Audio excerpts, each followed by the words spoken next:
জয় গুরু।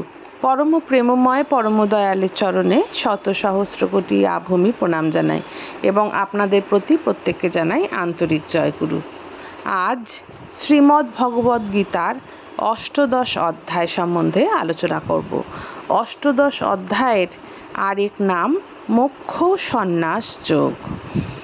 অষ্টাদশ অধ্যায়ের একেবারে প্রথমে অর্জুন শ্রীকৃষ্ণকে জিজ্ঞাসা করলেন, হে মহাবাহ, হে অন্তর্যামী, হে বাসুদেব, আমি সন্ন্যাস এবং ত্যাগের তত্ত্ব পৃথকভাবে জানতে চাই। অর্জুন কি জানতে চান?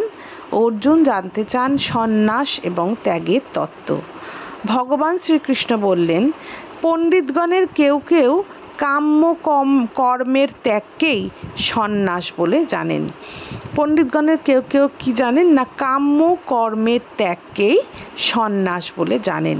এখন কাম্য কর্মটা কি না, স্ত্রী, পুত্র, ধন ইত্যাদি প্রিয় বস্তুগুলি প্রাপ্তির জন্য এবং রোগ বা প্রতিকূল পরিস্থিতি ইত্যাদি নিবৃত্তির জন্য যে যজ্ঞ, তপস্যা, দান ইত্যাদি কর্ম করা হয় তাকেই বলা হয় কাম্যকর্ম। কাম্যকর্ম কি আরেকবার শুনুন। স্ত্রী, পুত্র, ধন ইত্যাদি প্রিয় বস্তুগুলি প্রাপ্তির জন্য এবং রোগ বা প্রতিকূল পরিস্থিতি ইত্যাদি নিবৃত্তির জন্য যে যজ্ঞ, তপস্যা, দান ইত্যাদি কর্ম করা হয় তাকেই বলা হয় কাম্যকর্ম। এই কাম্যকর্মের ত্যাগকেই কেউ কেউ সন্ন্যাস বলে জানেন। আবার অন্য কেউ বিচারশীল ব্যক্তি সর্ববিধ কর্মের ফল ত্যাগকেই ত্যাগ বলে থাকেন। আবার কোনো কোনো পণ্ডিতগণ কি বলেন না, সর্ববিধ কর্মের ফল ত্যাগই হচ্ছে প্রকৃত ত্যাগ। ঈশ্বরে ভক্তি, দেবতাদের ভজন পূজন, পিতা মাতা প্রভৃতি গুরুজনদের সেবা, যজ্ঞ, দান, তপস্যা এবং বর্ণাশ্রম অনুসারে জীবিকা গ্রহণ করে সংসার নির্বাহ এবং জীবিকা নির্বাহের জন্য ভোজনাদি ইত্যাদি যত প্রকার কর্তব্য কর্ম আছে সেই সকল বস্তুতে ইহলোকে এবং পরলোকে সমস্ত কামনা পরিত্যাগ করাকেই সর্বকর্ম ফলত্যাগ বলা হয়। এই যে কোনো কোনো পণ্ডিত বললেন যে কর্মের ফল ত্যাগই হচ্ছে প্রকৃত ত্যাগ, এবং কর্মের ফল ত্যাগ জিনিসটা কি আরেকবার শুনুন। ঈশ্বরে ভক্তি, দেবতাদের ভজন পূজন, পিতা মাতা প্রভৃতি গুরুজনের সেবা, যজ্ঞ, দান, তপস্যা এবং বর্ণাশ্রম অনুসারে জীবিকা গ্রহণ করে সংসার নির্বাহ এবং জীবিকা নির্বাহের জন্য ভোজন আদি ইত্যাদি যত প্রকার কর্তব্য কর্ম আছে সেই সকল বস্তুতে ইহলোকে এবং পরলোকে সমস্ত কামনা পরিত্যাগ করাকে সর্বকর্ম ফলত্যাগ বলা হয়। কোনো কোনো বিদ্বান ব্যক্তি বলেন যে সমস্ত কর্মই দোষযুক্ত, অতএব সমস্ত কর্ম ত্যাগ করা উচিত। আবার অন্য কোনো পণ্ডিত বলেন যে যজ্ঞ, দান ও তপস্যারূপ কর্ম ত্যাগ করা উচিত নয়। তাহলে ত্যাগ জিনিসটা কি, এই নিয়ে বিভিন্ন পণ্ডিত বিভিন্ন রকম কথা বলেন। কেউ কেউ বলেন যে সর্বকর্ম কাম্যকর্মের ত্যাগই হচ্ছে সন্ন্যাস। কাম্যকর্ম হচ্ছে স্ত্রী, পুত্র, ধন ইত্যাদি প্রিয় বস্তুগুলি প্রাপ্তির জন্য যে কর্ম বা প্রতিকূল রোগ শোকাদি ইত্যাদি নিবৃত্তির জন্য যে কর্ম, যে যজ্ঞ, দান, তপস্যা ইত্যাদি হচ্ছে কাম্যকর্ম। এই কাম্যকর্মের ত্যাগই হচ্ছে সন্ন্যাস। কোনো কোনো বিচারশীল ব্যক্তি বলেন যে সর্বকর্মের ফল ত্যাগই হচ্ছে প্রকৃত সন্ন্যাস।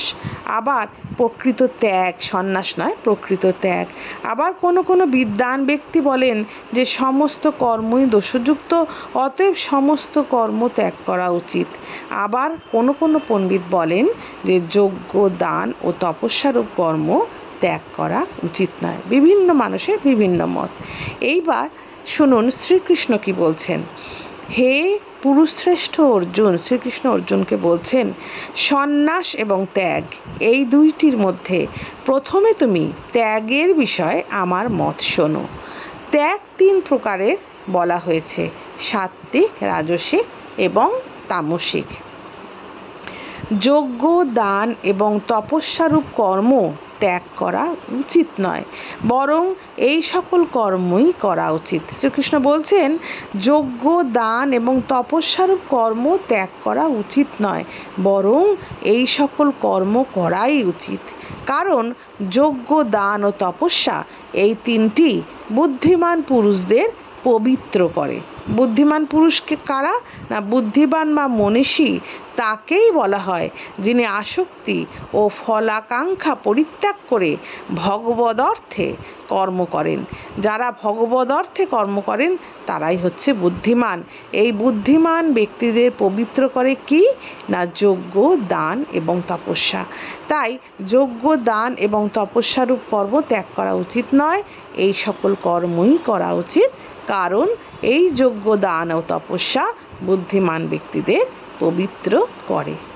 এই কথা বললেন শ্রীকৃষ্ণ। অতএব হে পার্থ, যজ্ঞ, দান ও তপস্যারূপ কর্ম এবং অন্যান্য সকল কর্তব্য কর্ম আসক্তি ও ফল কামনা ত্যাগ করে অবশ্যই করা উচিত। এই হলো আমার নিশ্চিত ও উত্তম মত। পরিশেষে শ্রীকৃষ্ণ বললেন যজ্ঞ, দান ও তপস্যারূপ কর্ম এবং অন্যান্য সকল কর্তব্য কর্ম আসক্তি ও ফল কামনা ত্যাগ করে অবশ্যই করা উচিত। এই হলো আমার নিশ্চিত ও উত্তম মত। নিষিদ্ধ কর্ম এবং কাম্য কর্ম ত্যাগ করাই উচিত, কিন্তু অবশ্য কর্তব্য নিত্যকর্ম ত্যাগ করা উচিত নয়। কারণ নিত্যকর্ম চিত্ত শুদ্ধি করে। মোহবশত নিত্যকর্ম ত্যাগ করাকে তামস বলা হয়।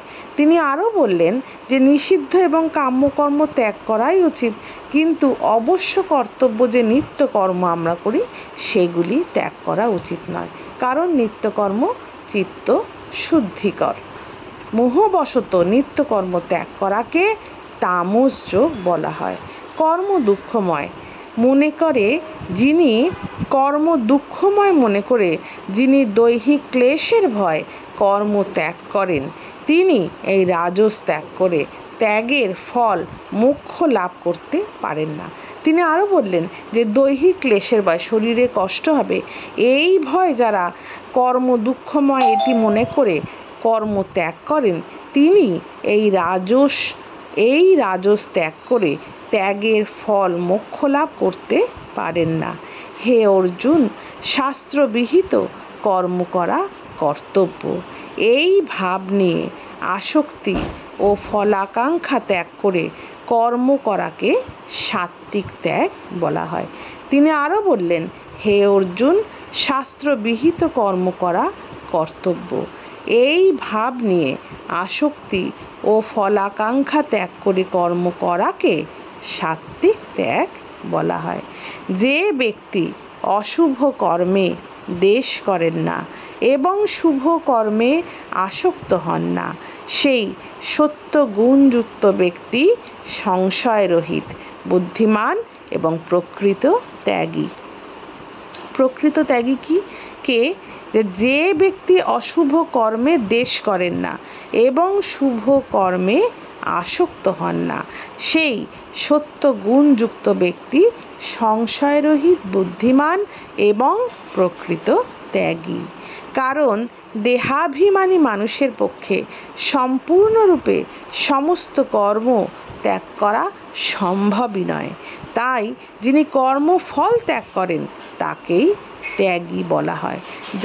আমাদের যাদের দেহ আছে তারা তো সম্পূর্ণ কর্ম ত্যাগ করতে পারবো না।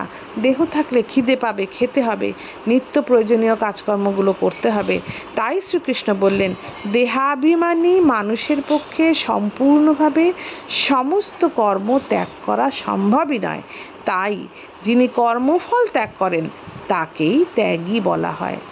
যারা ফলাকাঙ্ক্ষা ত্যাগ করে না তাদের ভালো মন্দ এবং ভালো মন্দ মিশ্রিত এইরূপ 3 প্রকারের ফল মৃত্যুর পরেও হয়। যারা ফলাকাঙ্ক্ষা ত্যাগ করে না তাদের ভালো মন্দ এবং ভালো মন্দ মিশ্রিত এইরূপ 3 প্রকারের ফল মৃত্যুর পরেও হয়। কিন্তু যারা কর্মফল ত্যাগ করেছেন তাদের কোনো সময়ই কর্মফল হয় না। পরিশেষে শ্রীকৃষ্ণ বললেন, যারা কর্মফল ত্যাগ করেছেন, কর্মফল সম্পূর্ণরূপে সমর্পণ করেছেন, তাদের কোনো সময়ই কর্মফল হয় না। আজ তবে এতটুকুই থাক। সবাই ভালো থাকবেন, সুস্থ থাকবেন, নিরাপদে থাকবেন। জয় গুরু। বন্দে পুরুষোত্তমম।